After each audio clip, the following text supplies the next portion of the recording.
প্রিয় শিক্ষক, শিক্ষার্থী, অভিভাবকবৃন্দ, আসসালামু আলাইকুম। আমি আপনাদের মাঝে একটা গুরুত্বপূর্ণ ভিডিও নিয়ে এসেছি। সেটা হলো যে এসএসসি ওমান পরীক্ষার যেটা আর কি নম্বর বিভাজন, সেটা 2026 সাল থেকে যেটা কার্যকর হবে। তো এর আগে আমি বাংলা প্রথম পত্র, বাংলা দ্বিতীয় পত্র এবং গণিত নিয়ে ভিডিও করেছিলাম। আজকে আমি ইংরেজি নিয়ে ভিডিও করব। তো চলেন ইংরেজির সিলেবাসটা আমরা একটু দেখে আসি।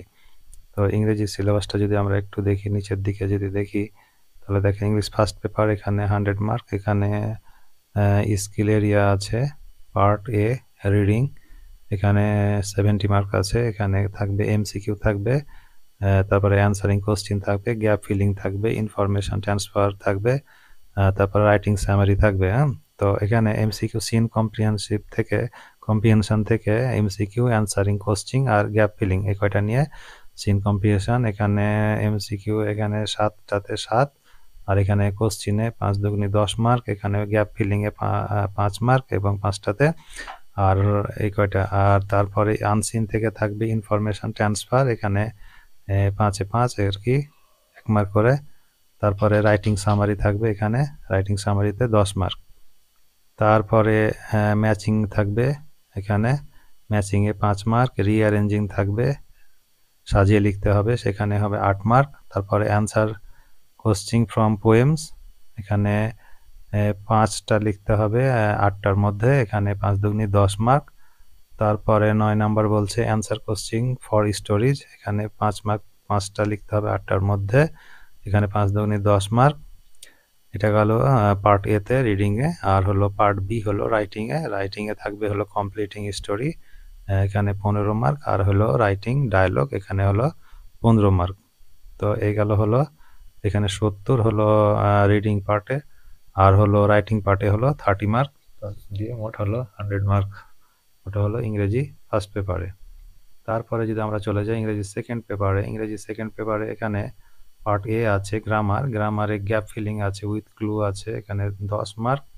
তারপরে সাবস্টিটিউশন টেবল, এটা থাকে আছে 5 mark. Right form of verbs, এখানে আছে 10 মার্কস। তারপরে চেঞ্জিং সেন্টেন্স, এখানে আছে চেঞ্জিং সেন্টেন্সে 10 মার্ক। এখানে থাকবে affirmative sentence, negative, assertive, interrogative, exclamatory, simple, complex, compound, এই জিনিসগুলো থাকবে। 4 নম্বরে হলো ট্যাগ কোশ্চেন, এখানে 5টা করতে থাকবে, 5 মার্ক। তারপরে সাফিক্স প্রিফিক্স থাকবে 5 মার্ক। প্রিপোজিশন থাকবে এখানে 5 মার্ক। তারপরে কানেক্টরস বা লিঙ্কিং ওয়ার্ড থাকবে এখানে 5 মার্ক। আর পাংচুয়েশন অ্যান্ড ক্যাপিটালাইজেশন, এখানে থাকবে 5 মার্ক। তারপরে আমরা যদি পার্ট বি এ দেখি রাইটিংয়ের, এখানে প্যারাগ্রাফ থাকবে একটা, এখানে 10 মার্ক। তারপরে ইমেল, লেটার বা অ্যাপ্লিকেশান, এর মধ্যে থেকে একটা লিখতে হবে, এখানে থাকবে 10 মার্ক। আর হলো রাইটিং শর্ট কম্পোজিশন, এখানে হলো 20 মার্ক, টোটাল হলো 100 মার্কস। তো এই গেল ইংরেজি ফার্স্ট পেপার এবং সেকেন্ড পেপার। এবার আমরা যদি দেখি যে বিজ্ঞান আছে, এখানে বাংলাদেশ ও বিশ্ব পরিচয় আছে, বাংলাদেশের ইতিহাস, সভ্যতা, অর্থনীতি, পরিণতি, নাগরিকতা, ভূগোল, পরিবেশ, এগুলো। এখন কথা হলো এটা হলো প্রতিটি বিষয়ের জন্য। এখন যারা হয়তো এখানে আর্টস সায়েন্স মিলে হয়তো আর্টসের জন্য বিজ্ঞান থাকবে, আর সায়েন্সের জন্য বাংলাদেশ ও বিশ্ব পরিচয় থাকবে, এগুলা।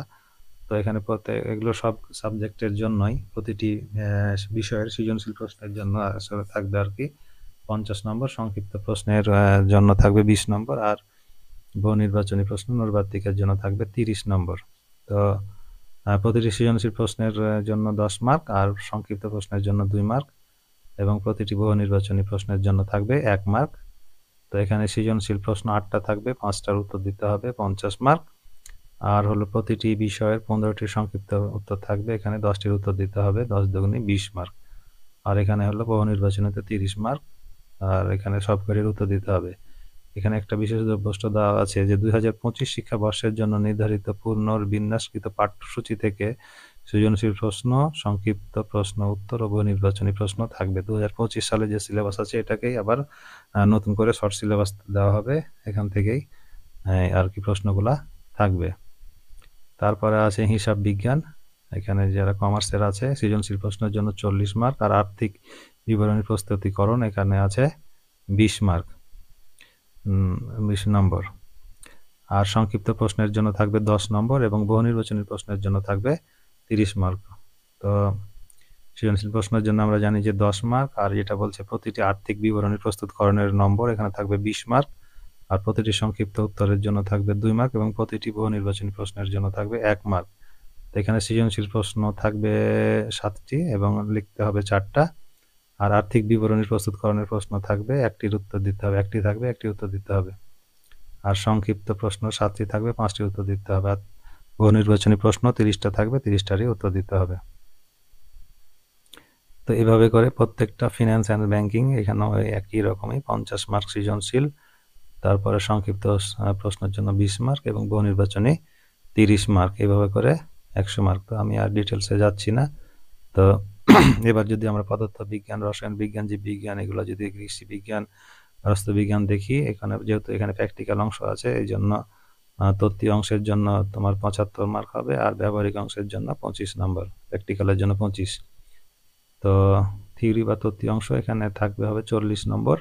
40 নম্বরের মধ্যে সংক্ষিপ্ত প্রশ্নের উত্তরের জন্য থাকবে 10টা এবং বহু নির্বাচনী প্রশ্নের জন্য থাকবে 25 নম্বর, মানে নৈর্ব্যক্তিক থাকবে 5টা, 25টা, আর অন্যান্য সাবজেক্টে আছে 30টা, এখানে থাকবে 25টা। তো প্রতিটি সৃজনশীল প্রশ্নের জন্য 10 মার্ক করে, 4 10 40, আর এখানে 10টা সংক্ষিপ্ত, এখানে হলো তাহলে 10 দুগুনি 20 মার্ক, 40 আর 20 60, আর এখানে আর বাদ বাকি আছে প্রত্যেকটা হলো। আর সৃজনশীল প্রশ্নের জন্য থাকবে 10, আর প্রতিটি সংক্ষিপ্ত উত্তরের জন্য থাকবে 2, আর এখানে বহু নির্বাচনী প্রশ্নের জন্য থাকবে 1 মার্ক। তো 7টি সৃজনশীল প্রশ্ন থাকবে, এখানে 4টার উত্তর দিতে হবে, আর 7টি সংক্ষিপ্ত প্রশ্ন উত্তর থাকবে, এখানে 5টির উত্তর দিতে হবে। তো এভাবে করে 25টি নির্বাচন মানে নৈর্ব্যক্তিক প্রশ্ন থাকবে, এটা এভাবে করে দিতে হবে। আর যেটা ব্যবহারিক অংশ সেখানে তো প্র্যাকটিক্যাল থাকবে আর কি, প্র্যাকটিক্যালের উপরে আর কি 15 মার্ক হবে লিখিত, আর ব্যাখ্যা সহ ফলাফল উপস্থাপন 5 নাম্বার, আর মৌখিক ভাইভাতে হবে 5 নাম্বার। তো এটা বলা হয়েছে যে 25 সালের যে মানে শিক্ষাবর্ষের জন্য যে সিলেবাসটা আছে সেটা সেখান থেকেই আর কি ওই বিষয়গুলোর উপর থেকেই বহু নির্বাচনী প্রশ্ন থাকবে। আর উচ্চতর গণিত একইভাবে 75 নম্বরে, আর ব্যবহারিকের জন্য তোমার হলো 25 নম্বর। তো এইভাবে করে থাকবে। আর এখানে আরেকটা জিনিস বলার মতো আছে যে বীজগণিত থেকে 3টা, ক বিভাগে জ্যামিতি ও ভেক্টর থেকে 2টি, আর গ বিভাগ ত্রিকোণমিতি ও সম্ভাবনা থেকে 2টি, মোট 7টি সৃজনশীল প্রশ্ন থাকবে। প্রত্যেক বিভাগ থেকে ন্যূনতম একটা করে মোট 4টা প্রশ্নের উত্তর দিতে হবে। তাহলে তত্ত্বীয় অংশে 7টি প্রশ্ন থাকবে, 5টির উত্তর দিতে হবে। আর তত্ত্বীয় অংশ যেটা বহু নির্বাচনী, সেখানে আর কি বীজগণিতে 8 থেকে 12টা থাকবে, জ্যামিতি ও ভেক্টর অংশ থাকবে 8 থেকে 12টা, আর ত্রিকোণমিতি ও সম্ভাবনা অংশ থেকে 5টা প্রশ্ন উত্তর দিতে হবে, মোট 25 নাম্বার। তারপরে আছে ব্যবহারিক অংশ, প্র্যাকটিক্যাল। এই প্র্যাকটিক্যালে তো এটা পরীক্ষার পরে, এটা তোমরা আর কি ক্লাসে জেনে নিবা। তারপরে শারীরিক শিক্ষা আছে, যে একইভাবে আমি আর করছি না। চারুকারু আছে এখানেও 100 নাম্বার, তত্ত্বীয় হবে 75 নাম্বার। এখানে অবশ্যই একটু আলাদা, এখানে মানে সৃজনশীল প্রশ্ন নাই, এখানে বিষয়ভিত্তিক বর্ণনামূলক ছবি অঙ্কন। তারপরে 2টি থেকে 1টির উত্তর দিতে হবে, 15 মার্ক। তারপরে রেখাচিত্র আছে, মাপ অনুযায়ী নকশা আছে, এভাবে করে। আর বহু নির্বাচনী অংশ আছে এখানে 15টা, সবগুলো উত্তর দিতে হবে। আর এখানে ব্যবহারিক অংশ আছে 25 নম্বর। তো তারপরে তথ্য যোগাযোগ ও প্রযুক্তি, এটা যদি আমরা দেখি 50 মার্ক, তত্ত্বীয় অংশের জন্য 25 নম্বর, আর ব্যবহারিক অংশের জন্য 25 নম্বর। তো 25 নম্বরের মধ্যে তত্ত্বীয় অংশে 15টি বহু নির্বাচনী প্রশ্ন থাকবে, সবকটারই উত্তর দিতে হবে। আর সংক্ষিপ্ত প্রশ্ন উত্তর থাকবে 8টা, তাহলে 8টার মধ্যে 5টা উত্তর দিতে হবে, 5 দুগুণে 10, আর এখানে 15তে 25 মার্কের আর কি। আর ব্যবহারিকের জন্য কত দেখলাম আমরা, 25 মার্ক বরাদ্দ। আর এখানে প্রতিবেদন, ওর মধ্যে আবার প্রতিবেদন প্রণয়ন আছে 5 নাম্বার, আর মৌখিক অভিজ্ঞতার জন্য আছে 5 নম্বর। তো এই ব্যবহারিক অংশের এখানে নির্দেশনা কিছু দেওয়া আছে, সেই নির্দেশনা তোমরা আর কি পেয়ে যাবা। তারপরে ক্যারিয়ার শিক্ষা, এখানেও 50 মার্ক, এখানে তত্ত্বীয় 20-30 নম্বর, আর ব্যবহারিক অংশের জন্য আছে 20 নম্বর। শ্রেণীর কাজ 10 নম্বর, আর শ্রেণী অপেক্ষা 20 নম্বর। তারপরে যদি সঙ্গীত দেখা যাক, এখানেও 30 নম্বর। তারপরে বলছে আরবি, এখানে নম্বর বিভাজন, প্রশ্নপত্র প্রণয়ন ও উত্তরপত্র মূল্যায়নের প্রচলিত নির্দেশনা অনুসরণ করতে হবে। এখানে